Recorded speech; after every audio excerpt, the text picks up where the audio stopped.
এইভাবে ଉଦାର ରହୁଛି ସବୁବେଳେ ପାଇଁ ଆମ ଛୁଆ ପିଲା ବାହାରକୁ ବାହାରି ପାରୁନାହାନ୍ତି କି ପାଇଖାନା ଟିକେ ଯିବେ ଯାଇ ପାରୁନାହାନ୍ତି କି ଖାଇବା ତ ଦୂରରେ ଥାଉ ଆଉ ତାକୁ ତ ଦେଖିଦେବେ ସପନ ଛୁଆଙ୍କୁ ମିଳୁଛି ପାଣିର ଦାଣ୍ଡକୁ ତ ଓହ୍ଲେଇବ ପାଣି। ଭଦ୍ରକ ଜିଲ୍ଲା ବାସୁଦେବପୁର ଅଞ୍ଚଳରେ ଚତୁର୍ଥ ବନ୍ୟା ପରିସ୍ଥିତି ଲୋକଙ୍କ ଚିନ୍ତା ବଢ଼ାଇଛି। ସୁଦର୍ଶନପୁର ବଣ୍ଡୁଆ ରାସ୍ତା ଉପରେ ପ୍ରାୟ 2 ଫୁଟ ଉଚ୍ଚର ବନ୍ୟାଜଳ ପ୍ରଭାବିତ ହେଉଥିବାରୁ ଯାତାୟାତ ବାଧାପ୍ରାପ୍ତ ହୋଇଛି। ଅନେକ ପରିବାର ଏବେ ମଧ୍ୟ ଜଳବନ୍ଦୀ ଅବସ୍ଥାରେ ରହିଛନ୍ତି। ନଦୀ କୂଳିଆ ଅଞ୍ଚଳର ଲୋକେ ଘରଦ୍ୱାର ଛାଡ଼ି ସୁରକ୍ଷିତ ଉଚ୍ଚ ସ୍ଥାନକୁ ଚାଲିଯାଇଛନ୍ତି। ସୁଦର୍ଶନପୁର ପଞ୍ଚାୟତର ବାଘୁଆ ମୁଦୁଲି ସାହିରେ ବନ୍ୟା ଜଳ ପଶିବା ଯୋଗୁଁ ଅନେକ ମାଟିକାନ୍ଥ ଭୁଶୁଡ଼ି ପଡ଼ିଛି। ଘରର ଚୁଲିରେ ପାଣି ପଶିଯିବାରୁ ରୋଷେଇ ମଧ୍ୟ ବନ୍ଦ ହୋଇଯାଇଛି।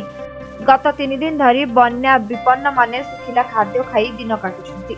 ପରିସ୍ଥିତି ଗୁରୁତର ହେଉଥିବାରୁ ପ୍ରଶାସନ ପକ୍ଷରୁ ତୁରନ୍ତ ରିଲିଫ, ଶୁଦ୍ଧ ପାଣି ଓ ଆବଶ୍ୟକ ସହାୟତା ଯୋଗାଇ ଦେବାକୁ ଦାବି ହୋଇଛି। ବନ୍ୟା ପାଣି ତ ଏଇଟାକୁ ଲଗେଇ 5 ଦିନ ହେଲା ରହିଯାଇଛି ଆମ ଘର ପାଖରେ, କିନ୍ତୁ ଆଗରୁ 3 ଥର ଆସି ସାରିଛି। ଆଉ ଏଇଟା ଏଇଭଳିଆ ଚାଲିଛି। ଆଉ କାଲି ତ 4 ଥର ଲଗେଇ ହେଇଗଲା। ଆଉ କଣ କରିବୁ ଆମେ? ଏଇଭଳିଆ ଉଦାର ରହୁଛି ସବୁବେଳେ ପାଇଁ ଆମ ଛୁଆ ପିଲା ବାହାରକୁ ବାହାରି ପାରୁନାହାନ୍ତି କି ପାଇଖାନା ଟିକେ ଯିବେ ଯାଇ ପାରୁନାହାନ୍ତି କି ଖାଇବା ତ ଦୂରରେ ଥାଉ ଆଉ ତାକୁ ତ ଦେଖିଦେବେ ସପନ ଛୁଆଙ୍କୁ ମିଳୁଛି ପାଣିର ଦାଣ୍ଡକୁ ତ ଓହ୍ଲେଇବ ପାଣି।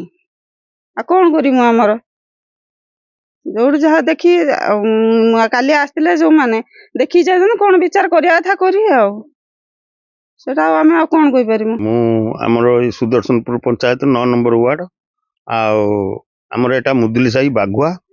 କିନ୍ତୁ ମୋର ଏଇ ବନ୍ୟା 4 ଥର ହେଇଗଲା, କିନ୍ତୁ ପାଣି କମିବାର ନାହିଁ।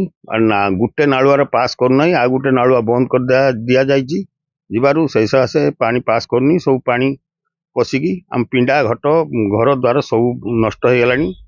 ଆଉ ଯୋଉଠି ରୋଷେଇ ହୁଏ ସେ ବି ଚୁଲି ଫୁଲି ସବୁ ବନ୍ଦ ହେଇଯାଇଛି, ମାନେ ବୁଡ଼ି ଯାଇଛି ପାଣିର ବୁଡ଼ିଯିବା ସକାଶେ।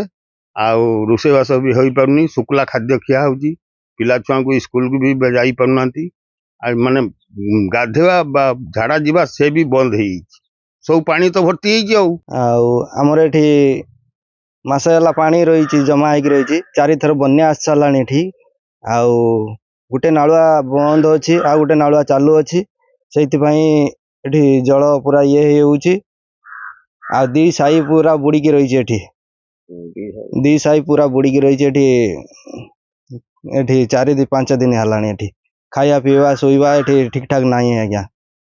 ଆଉ ଲୋକ ବି ବାହାରକୁ ଯାଇ ପାରୁନାହାନ୍ତି, କି ଭିତରକୁ କେହି ଗାଁକୁ ଆସି ପାରୁନାହାନ୍ତି। ପୁରା ସାପ ଆଉ ଆଉ କଣ୍ଟିନ୍ୟू ତ 37 ଦିନ ହେଲା ପାଣି ଆମର ଏ ଅଞ୍ଚଳ ସମ୍ପୂର୍ଣ୍ଣ ବୁଡ଼ିକିରି ଅଛି। 37 ଦିନ ହେଲା ପାଣି। ଆଉ ଟୋଟାଲ ଚାଷ ଯେଉଁଟା ବୁଣାବୁଣି କଲେ ସମ୍ପୂର୍ଣ୍ଣ ତ ଆମେ ବିଲ ପର୍ଯ୍ୟନ୍ତ ଯାଇପାରୁନା। ଯାଇଲେ କ'ଣ ଅବସ୍ଥା ଅଛି ଦେଖିବା। ପ୍ରଶାସନ ତ କିଛି ଇନକ୍ୱାରି ଫିନକ୍ୱାରି କିଛି କରଉନାହିଁ। ଲୋକମାନଙ୍କର ରୋଷେଇବାସ ବି ବନ୍ଦ ହେଇଛି, କଣ୍ଟିନ୍ୟୁ ବନ୍ଦ ହେଇକି ରହିଛି। ବାହାରୁ ଆସୁଛନ୍ତି, ରୋଷେଇ କରୁଛନ୍ତି, ନେଇକିରି ଖାଉଛନ୍ତି। ଆଉ